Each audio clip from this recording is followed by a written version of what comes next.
We also have Mr. Anil Triguniat, former diplomat, joining us on the phone line. Mr. Anil, what do you make of this? You know, India, of course, striking back. The first strike was a tit for tat, as is being said, of the expulsion of the senior Canadian diplomat. Thereafter, India going ahead and warning, all citizens who are traveling to Canada, asking them to exercise utmost caution, and now suspending visa services. It's not going to let go of this issue easily.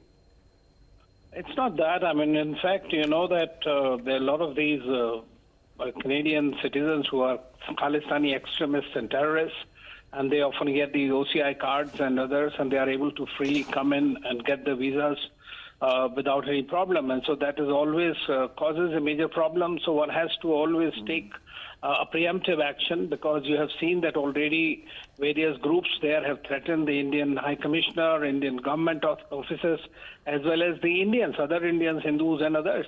So they have, of course, represented to the government of Trudeau, but we are not very hopeful that they will take any action in that case. So you have to somehow save any incident which can happen, because they will definitely, these terror extremist groups will try to up the ante and try to just, we're seeing signs of that already. First comes these allegations, which, by the way, have no proof so far to them, coming from Justin Trudeau's government and the administration. And in the meanwhile, in the latest, we've heard of the kind of threats being issued already by the SFJ chief, asking Hindus in Canada to leave the country. This is precisely what I was saying. I mean, already these threats have begun, and the people are now obviously are a bit scared in that sense. But I'm quite sure that hopefully the good sense will prevail on the Trudeau government, and they will do what is required to be done for protecting the Indians who are studying there. There are a large number of students and workers who are there. So obviously they should do that. Indian High Commission is involved in that. They are obviously looking after, they're in touch with the Indian community there.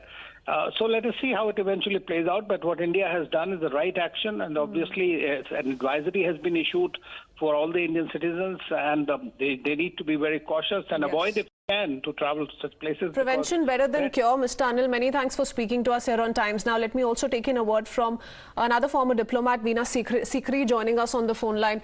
Ms. Veena, what do you make of the overall situation? India, of course, making sure, leaving no stone unturned to exercise utmost caution, time and again, warning Indian citizens who are planning to travel to Canada or are in Canada, and how they can really reach out to the Indian authorities there. But the situation quite critical. In the latest Indian visa services have been suspended. But Mr. Anil was also highlighting how there is an attempt by some of these Khalistani elements to control immigration business, so on and so forth, and that's why these measures are perhaps the need of the hour.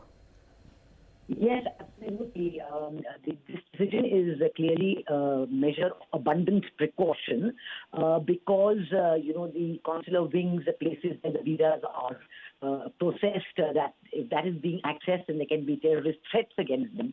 As you know, that the Khalistani elements in Canada have issued threats directly naming Indian diplomats in Canada, and this is a matter of grave concern. And there has been really no response from the Canadian government assuring additional protection.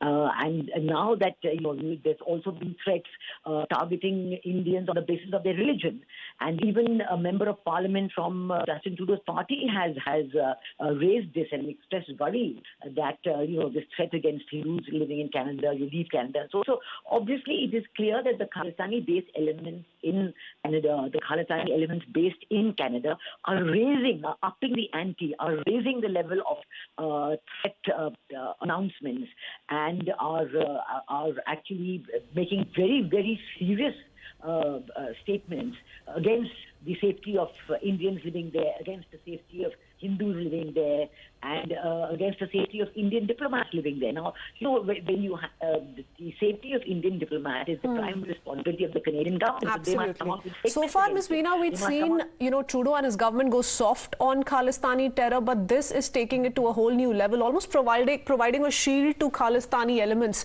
on Canadian soil. Many thanks for speaking to us. In the latest, Indian visa services have been suspended till